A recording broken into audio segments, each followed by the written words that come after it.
Baik, kita berjumpa lagi dalam lanjutan materi hidrokarbon. Kali ini Bapak akan membahas tentang reaksi pada hidrokarbon, ya.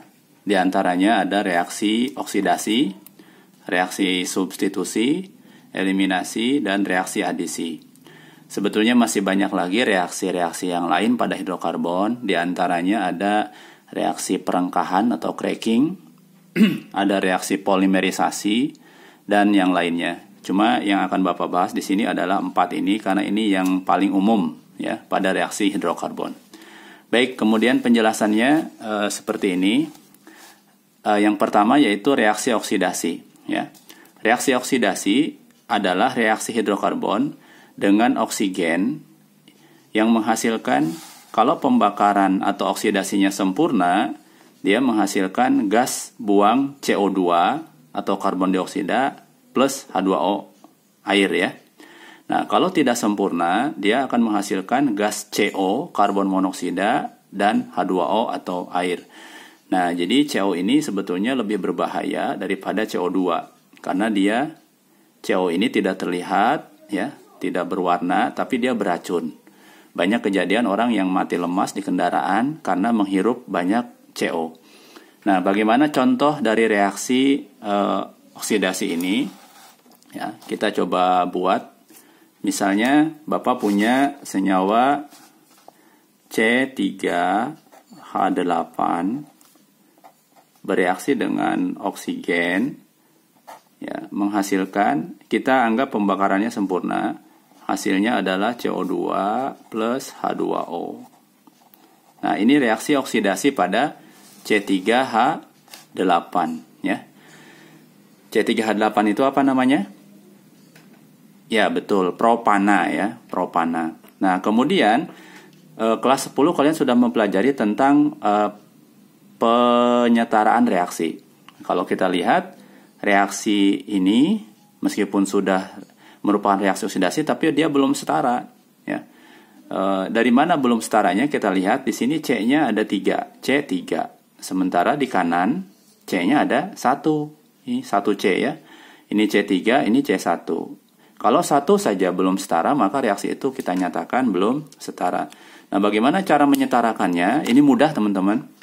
Kita lihat, kita berikan koefisien ya, agar reaksi ini bisa setara. Koefisien itu angka di depan senyawa nih, seperti ini ya. Oke. Nah, di sini C-nya 3, di sini C-nya 1, maka kita kalikan 3 di depan C.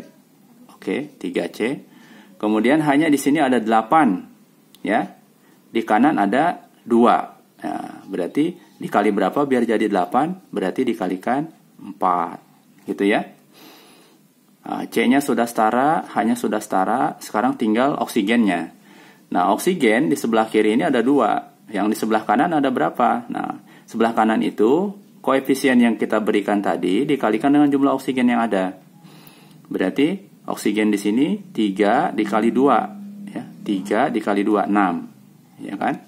Terus yang di kanan 4 dikali 1 berarti 4. Nah, kita jumlahkan 6 ditambah 4 berapa ini jumlahnya?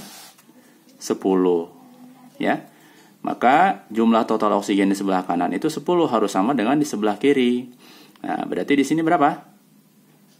Betul, di sini adalah 5. Nah, jika demikian, maka reaksi ini kita sudah nyatakan setara. Ya. Baik, misalnya ada contoh yang lain. Kita buat misalnya C6H14 gitu ya.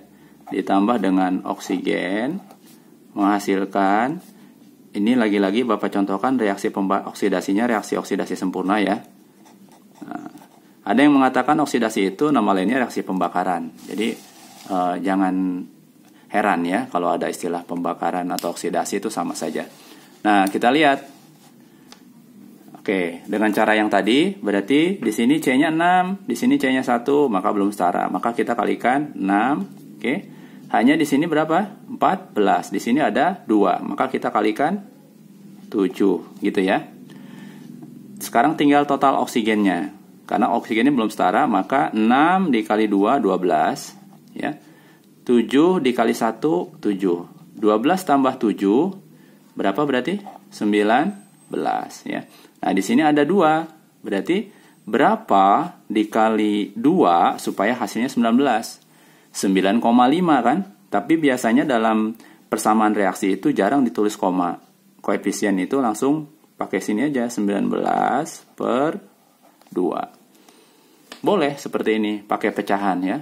Nah, ini berarti reaksinya sekarang sudah setara. Seperti itu ya. Ini contoh dari reaksi penyetaraan reaksi dari reaksi oksidasi. Nah, berikutnya kita akan bahas yaitu reaksi substitusi. Reaksi substitusi itu adalah reaksi hidrokarbon yang ditandai adanya pergantian salah satu atom. Jadi kata kuncinya adalah pergantian ya. Itu namanya substitusi. Sama seperti halnya di pelajaran matematika ya, ada istilah substitusi. Nah, contoh ada CH4 bereaksi dengan gas klor atau Cl2. Hasilnya seperti apa? Nah, kalau kita coba breakdown atau jabarkan teman-teman, CH4 itu kan ya C-nya 1, ya kan? H-nya ada 4. Kalau kita gambarkan tangannya seperti ini. Ini H, ini H, ini H, ini H, ya. Ini adalah penjabaran dari CH4. Metana, ya.